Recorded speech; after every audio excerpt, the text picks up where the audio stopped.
Well, I guess I should begin by saying buongiorno, but that's about as far as I'm going to go in Italian. So if you didn't know, Mariann and I just got back Monday from 12 days in Italy. We were actually on a mission trip with 8 people from around the state, serving with Ohio Ministries of the Church of God. We've been exploring the possibility of a partnership between Ohio and Italy.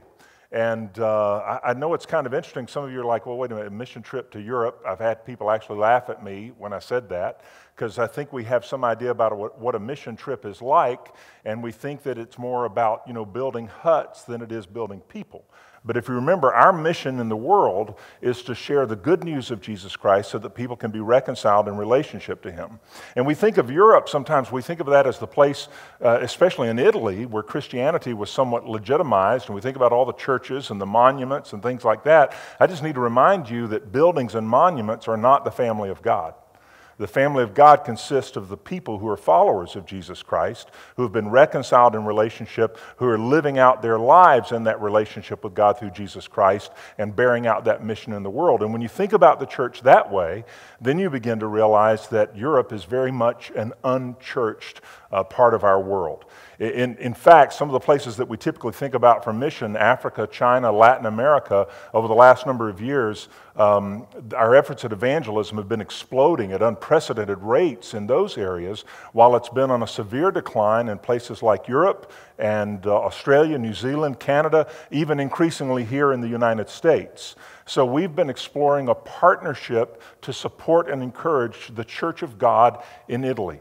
Over the last 40 years, we've had one congregation in the entire country. One. It was started 40 years ago.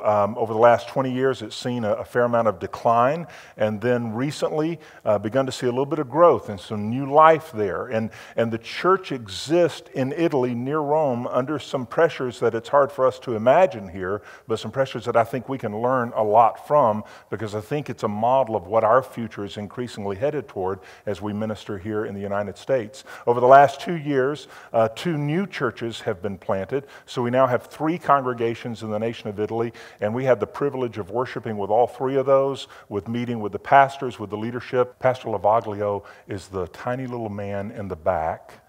He's 76 years old. He is a giant of the faith. He was born in Italy. He spent 30 years in Argentina as a Church of God missionary, planting churches in Argentina.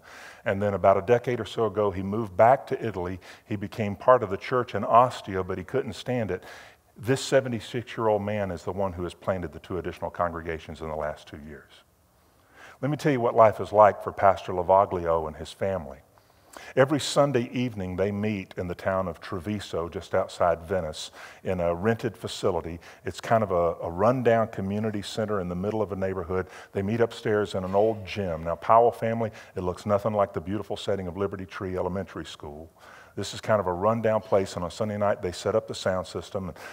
His son, Marco, who's 24, leads worship. His family gathers. They serve together there. They minister to the people of Treviso in this congregation. During the first part of the week, they visit the hospitals. They minister to this family. And then every Thursday, Pastor Lavaglio packs up his old rundown car, the only transportation their family has, and they drive 2 hours north to Arco, Italy, and they spend the second half of the week ministering in Arco, and they sleep on the floor of a storefront there that they've rented, and that's the Church of God in Arco. Every Saturday night, they hold services for the young people. The second Saturday we were there, 2 young people accepted Jesus Christ as their Savior in the Saturday night gathering. Then on Sunday morning, they hold services there in that storefront for Arco, Italy. And then after church, they load up the family again. They drive the 2 hours back to Treviso. They hold Sunday evening services, and they start it all over again.